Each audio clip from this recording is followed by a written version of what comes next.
Ici en Nouvelle-Aquitaine, nous avons la chance d'être au travers de la filière forêt-bois, dans une filière d'excellence, une filière d'avenir.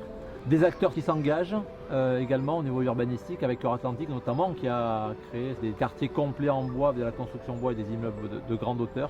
Et puis d'un point de vue académique, c'est vrai, des laboratoires universitaires, notamment l'I2M sur la partie mécanique et la construction, et le LCPO pour tout ce qui touche la partie chimie.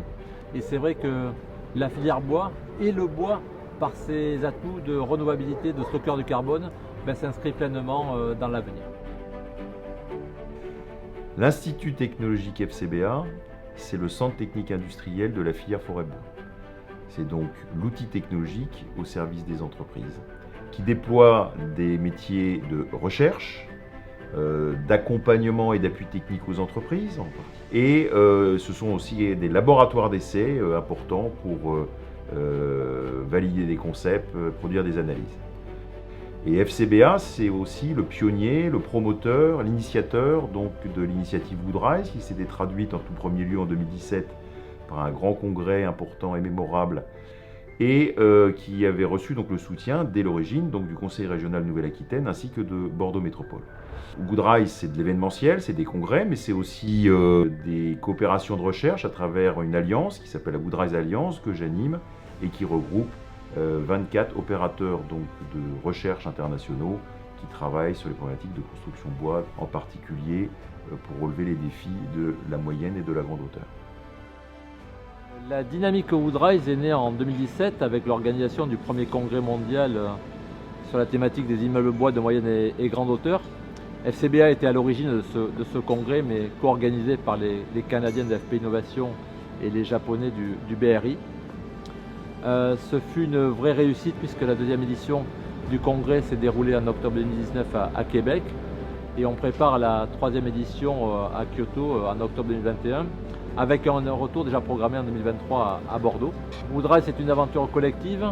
La décision de choisir Bordeaux pour la première édition est apparue naturelle parce qu'il y a un véritable écosystème sur ce territoire avec un véritable ADN bois où on retrouve plusieurs acteurs impliqués dans la filière bois et notamment Bordeaux Convention qui nous a permis de nous mettre en relation avec tous ces acteurs de l'événementiel, du réceptif, de faire tous les repérages avec eux.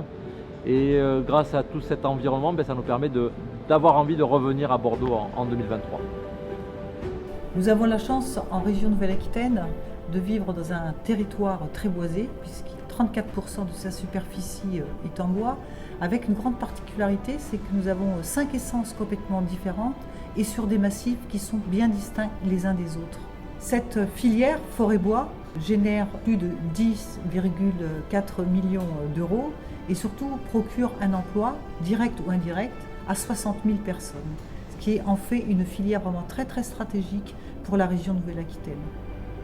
La chance aussi que nous avons, c'est que nous avons des acteurs qui sont très très engagés, très solidaires les uns des autres, de l'amont jusqu'à l'aval, avec des entreprises qui aujourd'hui innovent en permanence. L'innovation est vraiment au cœur de toutes nos politiques territoriales et c'est pour ça que dans notre plan de relance et dans notre nouveau schéma Néoterra, nous avons ciblé 3 grands enjeux pour cette région qui concernent la construction bois, qui concernent la chimie verte, l'aménagement et également l'emballage puisque nous ambitionnons une région zéro plastique.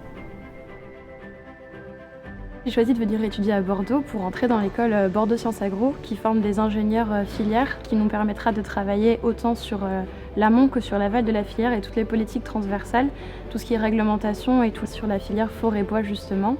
Et j'ai choisi cette filière-là parce que pour moi c'est la filière la plus porteuse et celle qui a le plus de sens à mes yeux, notamment pour répondre à tous les enjeux socio-économiques actuels et tous les changements globaux qui peuvent se produire. Et c'est une filière dynamique qui permet de voir beaucoup de choses et de rayonner sur tout le secteur forestier et le secteur bordelais est l'un des secteurs les plus dynamiques et les plus productifs de la France. Du coup, c'est celui qui m'a attiré le plus pour venir étudier la forêt. Le campus des métiers et des qualifications Forêt-Bois Nouvelle-Aquitaine est un réseau qui couvre l'ensemble des acteurs qui sont en lien avec la formation. Ces formations vont du CAP jusqu'à Bac+8, c'est-à-dire jusqu'à la thèse. Au sein de la filière, il y a de nombreux métiers. On peut citer parmi eux les constructeurs bois, la charpente ou bien les menuisiers. Menuisiers agenceurs, menuisiers fabricants et comme ici au lycée de la mer, agenceurs de bateaux. Ainsi, les 4000 et quelques apprenants qui sont formés dans la région Nouvelle-Aquitaine peuvent être formés aux toutes dernières technologies. Alors nous c'est menuiserie, fabricant, agenceur. Et on apprend à faire nos propres plans à l'aide de sites de 3D sur les ordinateurs.